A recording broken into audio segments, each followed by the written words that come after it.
Welcome back to our YouTube channel Bidya Bhandar. आमे web designing expert रे HTML chapter को content करू अछि जेउथरे कि आज आमे HTML इंट्रोडक्शन पार्ट को पढिबा। ओके सो गाइज आमे आपन को फर्स्ट पार्ट रे कहितलु कि लैंग्वेज विषय रे कि लैंग्वेज एक माध्यम अटे जहार व्यवहार करी आपन आपनकर कथा को काहारी को भी बुझेई थांती जेपरि कि आपन आपनकर कथा को काहा को भी बुझिया पई ओडिया या हिंदी किबा इंग्लिश भाषा उपयोग करि थांती। तो सही परी आपण आपणकर भाषा को या फिर आपणकर कथा को सेपरी जदि आपणकर कथा को कंप्यूटर को बुझेबा को चाहुंजंती तो आपण को आपणकर कथा को कंप्यूटर रो निजर भाषा रे करबा को पड़िबो। दैट इज मशीन लैंग्वेज कारण कंप्यूटर एक मशीन अटे एवं एक मशीन को केबे ओडिया या हिंदी भाषा कंप्यूटर बुझी पारिबो नाही। क्लियर। तो गाइज आज यही पार्ट रे आमे 5 प्रकार टॉपिक को कंटेंट करिबा। सर्वप्रथम टॉपिक हेउची हमर clear concept about machine language. एथरे आमे मशीन लैंग्वेज रो रिलेटेड जहाँ भी हमर मस्तिष्क रे क्यूरीज आसुथिबो ताहाको आमे क्लियर करिबा। तो द्वितीय टॉपिक हेउची हमर language categorization and his work. Computer रो भाषा को केते भाग रे विभक्त करा जाई अछि एवं केउ भाग रो कौन कौन काम रही यह मध्य आमे क्लियर करिबा। तो तृतीय रे अछि language execution and his work. Language केउ प्रकार रो फंक्शनलिटी को जनरल करि थाए एवं केउ टास्क परफॉर्म करि थाए हमर हार्डवेयर डिवाइस प्रति। तो एही कथा को भी आमे मध्य आलोचना करिबा। तो next is identity of language. आपण किपरि चिन्हिबे कि एही कंप्यूटर रो ए भाषा अटे। क्लियर। तो पंचम रे अछि definition and clear concept about HTML language. तो गाइज पंचम नंबर पर आमर HTML लैंग्वेज स्टार्ट हेबो। आमे सिखिबा एठारे कि HTML काहाकू कहंती एवं HTML केउ प्रकार टैग्स को परफॉर्म करि थाए। क्लियर। तो गाइज जेपर कि आपण देखु जंत कि लो लेवल लैंग्वेज को ही मशीन लेवल लैंग्वेज कुआ जाय थाए। तो एबे मु टिके पूर्वरु कहितले कि कंप्यूटर केवल मशीन लेवल लैंग्वेज के ही बुझी पारे। यार माने जदि आपण आपणकर कथा को कंप्यूटर को बुझिया पई चाहुचंती तो आपण को आपणकर कथा को लो लेवल लैंग्वेज रे ही करियो को पड़िबो कंप्यूटर संगरे। सो एबे आपण एक्सपेक्ट करूथिबे कि जदि कंप्यूटर को बुझिया पई केवल लो लेवल लैंग्वेज ही काफी अटे तो पुणी मिडिल लेवल लैंग्वेज या हाई लेवल लैंग्वेज रे कोन आवश्यकता रही अछि। तो एही कथा को भी मु क्लियर करू अछि आपण मते प्रॉपर्ली फॉलो करन। तो सर्वप्रथम हेउची लो लेवल लैंग्वेज विषय रे एबे आलोचना करिब। तो guys low level language binary number रे ही लिखा जाय थाए। आपण जानि थिबे बाइनरी नंबर दुइटी अछि 0 आ गोटे होची 1 यानी कि आपणकर कथा को कंप्यूटर 0 1 रे ही बुझी पारिबो। किपरि मु या को क्लियर करछि। तो सर्वप्रथम हमको कोनोसी अल्फाबेट या कोनोसी नंबर रो बाइनरी आसीथिबा दरकार। जेपर कि आपण कंप्यूटर कहिबा पई चाहुचंदी कि मते सॉन्ग्स प्ले करिवार अछि। आपण एपरि चाहुचंदी कि आपण एपरि भी मध्य एक्सपेक्ट करूचंदी कि गीत बजेया पई आपण कंप्यूटर रु चाहुचंदी। तो आपण केउ भाषा रे एक्सपेक्ट करूचंदी कि एई कथा को कंप्यूटर बुझाइबो। तो आपण इंग्लिश या हिंदी भाषा को बुझाउचंदी ना कंप्यूटर को, किंतु कंप्यूटर या को बुझिबो नै ना। तो आपण कोन करिवे कि आपण एहार प्रत्येक अक्षर को बाइनरी फॉर्म रे आपण कन्वर्ट करिवे। तो एबे बाइनरी किपरि बाहर करा जाय। तो फ्रेंड्स एई पार्ट रे मो बाइनरी किपरि बाहर करा जाय मु कहिबी नै कारण आपण बोरिंग हे जिवे। तो आपण नॉर्मली ही बुझंतु आपण जे सेंटेंस यानी कि आपण को गीत सुनिबार अछि एहा को बुझिया पई जाउछन कंप्यूटर को। तो एहार बाइनरी हेउची 01 11 00 11 000 11 00 111। तो आपण एबे भाबंतु या सरल की यानी कि आपण को प्रत्येक कथा को बाइनरी करी कि कंप्यूटर को बुझेबार अछि तेबे जाय कि कंप्यूटर आपण को कथा को बुझी परिबो। क्लियर। सो फ्रेंड्स आपण कोन अचीव कले एठारे आपण अचीव कले कि ये एक मशीन लेवल लैंग्वेज 0 1 रे ही लिखा जाई परिबो यानी कि बाइनरी लैंग्वेज। तो फ्रेंड्स एबे मु आपन को कहूची कि लो लेवल लैंग्वेज रे कोडिंग कोन पई करि थांती। कोनोसी भी इलेक्ट्रॉनिक मशीन रे दुई प्रकार चार्ज होते।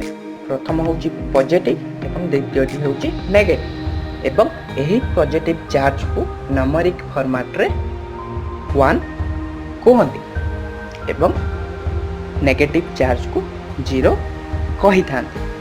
तो कौन भी इलेक्ट्रॉनिक मशीन चलैया सिस्टम सॉफ्टवेयर आवश्यकता होता है, यानी कि बिना सिस्टम सॉफ्टवेयर रे आमे कौन भी मशीन को चलाई परिबा नहीं।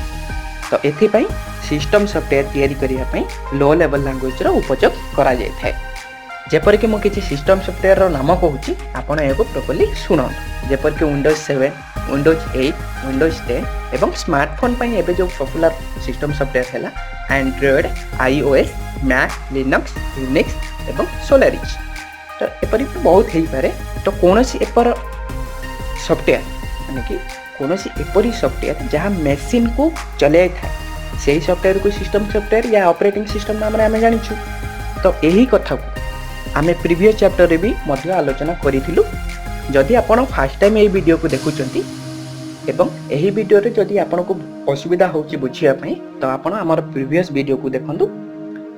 तो फ्रेंड्स, एटारे आपण कोन अचीव कले कि जेबे भी आपण एपरि सॉफ्टवेयर तैयारी करिवे जे कोनोसी मशीन को चलेया पई, तो आपण को लो लेवल लैंग्वेज रे प्रोग्रामिंग करिवा को पड़िबो। क्लियर? तो फ्रेंड्स, एबे मु आपण को लो लेवल लैंग्वेज विषय रे कहू अछि। सर्वप्रथम प्रॉब्लम हेउछि कि माने लो लेवल लैंग्वेज रे कोडिंग कला बेले जे कोनोसी प्रॉब्लम आसे, तो सेही प्रॉब्लम मु किछि प्रॉब्लम आपण को शेयर करूछि। तो आपण को प्रत्येक कथार बाइनरी तरीके कोडिंग करिया को पड़ी थाए। तो यह हूँ सबुठार बड़ problem low level language. Clear? तो द्वितीय प्रॉब्लम हूँ बाइनरी नंबर रे लिखा जाइथिबा कोडिंग मशीन डिपेंडेंट होइथे। माने आपण जेहु कंप्यूटर पई सॉफ्टवेयर बनाउछंती, आपण को सही कंप्यूटर रे ही कोडिंग करिया को पड़िबो। एबे आपण एक्सपेक्ट करंतु कि दुनिया रे जत्ते भी कंप्यूटर अछि, हमको प्रत्येक कंप्यूटर पई अलग अलग सॉफ्टवेयर बनाया को पड़ी थांता। क्लियर? तो लो लेवल लैंग्वेज रे कोडिंग करिबा संभव नहीं। एपरि करिबा पई आपण को मशीन रो बेटर नॉलेज थिबा दरकार एवं आपण एही फील्ड रो एक्स्ट्रा ऑर्डिनरी एक्सपर्ट या फिर एक्सपर्ट होइतिबा दरकार। क्लियर? तो सर्वप्रथम लो लेवल लैंग्वेज रे ही कोडिंग होइतिला, कारण सेते बेले हाई लेवल लैंग्वेज एवं मिडिल लेवल लैंग्वेज नथिला। तो एबे एही कथा हैला कि जदि आमे हाई लेवल लैंग्वेज एवं मिडिल लेवल लैंग्वेज रे कोडिंग करिले, तो कंप्यूटर हमर कथा को बुझिबो कि परि, कारण कंप्यूटर केवल मशीन लेवल लैंग्वेज ही बुझी पारे ना। एवं मशीन लैंग्वेज का को कहते लो लेवल लैंग्वेज को, यानी कि 0 एवं 1 रे जेबे जाए कोडिंग न करिबा सेतेबेले जाए कंप्यूटर हमर कथा को बुझिबो नै। तो जदि आमे हाई लेवल लैंग्वेज रे कोडिंग करिबा, तो हाई लेवल लैंग्वेज तो इंग्लिश शब्द रे ही लिखा जाए ना। तो कंप्यूटर एही कथा को बुझिबो कि परि। तो एही प्रॉब्लम रो सॉल्यूशन करिया पे हमर कंप्यूटर साइंटिस्ट माने एक प्रोग्राम रो आविष्कार कले, जहा को आमे कंपाइलर नाम रे जानिछु। तो जेबे ही आमे कोडिंग करि थाउ हाई लेवल लैंग्वेज रे, ए कंपाइलर कोन करि थाए ना हमर इंग्लिश वर्ड को बाइनरी नंबर रे कन्वर्ट करि दे थाए, यानी कि हमर हाई लेवल लैंग्वेज को कंपाइलर लो लेवल लैंग्वेज रे कन्वर्ट करि दे थाए। एवं एहा हमको लगी थाए जे कि आमे जेउ इंग्लिश रे जेउ प्रोग्रामिंग लिखि दिले या को कंप्यूटर बुझी पारला, किंतु एपरि होई न थाए। कंप्यूटर हमर इंग्लिश वर्ड को ही बाइनरी फॉर्मेट रे ही बुझिला, यानी कि लो लेवल लैंग्वेज रे ही बुझिला।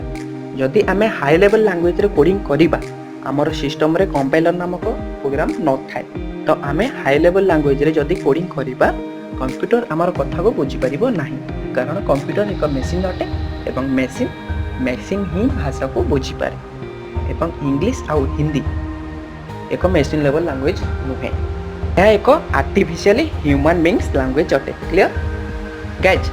एबे आमे आलोचना करिबा कि हाई लेवल लैंग्वेज रे आमे कोडिंग केउ प्रकार रो सॉफ्टवेयर को तैयारी करि परिबा। तो जत्ते प्रकार रो एप्लीकेशन सॉफ्टवेयर होई थांते, एंड्रॉयड पई, कंप्यूटर पई, ब्लैकबेरी पई या जत्ते प्रकार रो डिवाइस पई, तो सही प्रकार रो एप्लीकेशन सॉफ्टवेयर को आमे हाई लेवल लैंग्वेज रे ही तैयारी करि परिबा। जेपरि कि VLC मीडिया प्लेयर हैला किंबा MX प्लेयर आपण तैयारी करिया पई चाहूचंती कि नोटपैड तैयारी करिया पई चाहूचंती, तो आपण हाई लेवल लैंग्वेज रे ही तैयारी करि परिबे। एबे मिडिल लेवल लैंग्वेज विषय जानिबा गाइस। मिडिल लेवल लैंग्वेज रे आपण लो लेवल लैंग्वेज रे कोडिंग भी करि परिबे एवं हाई लेवल लैंग्वेज रे भी कोडिंग करि परिबे। एपरि किछि डिवाइस मध्ये थांती जाहाकू चलेया पई ड्राइवर एप्लिकेशन सॉफ्टवेयर आवश्यकता होई थाए, जेपरि कि पेन ड्राइव हैला, मेमोरी कार्ड किंबा आपण हार्ड डिस्क हैला। तो एपरि एक मशीन जाहाकू चलेया पई हमको ड्राइवर एप्लिकेशन आवश्यकता होई थाए। तो एई ड्राइवर को तैयारी करिया पई हमको मिडिल लेवल लैंग्वेज रे कोडिंग करिया को पड़ी थाए, कारण एक्सटर्नल डिवाइस रे आपनकर कंप्यूटर रे तेबे जाई चला जाई परिबो जेबे से आपनकर कंप्यूटर को सपोर्ट करे। मन करंत आपण एक पेन ड्राइव अछि, आपनको से पेन ड्राइव सही कंप्यूटर रे चली परिबो जे पर्यंत से पेन ड्राइव आपनकर कंप्यूटर को सपोर्ट करथु। तो आपनकर कंप्यूटर रे ताहाकू सपोर्ट करिया पई सेतरे एक सॉफ्टवेयर तैयारी करिकि इंसर्ट करा जाय थाए, जाको हमें ड्राइवर नाम रे जानिछु। तो एही प्रकार रा सॉफ्टवेयर को तैयारी करिया पई आपनको मिडिल लेवल लैंग्वेज रे कोडिंग करिया को पड़ी। सो फ्रेंड्स, मते लागु कि मशीन लेवल लैंग्वेज रिलेटेड जते भी क्वेरीज थिला आमे ताको कंप्लीट करि पारिले। जदि एबे भी आपनको प्रॉब्लम आसुथाय तो काइंडली हमर वीडियो को मैक्सिमम टाइम आपण वाच करंतु, आपनको बुझिया को सहज हो।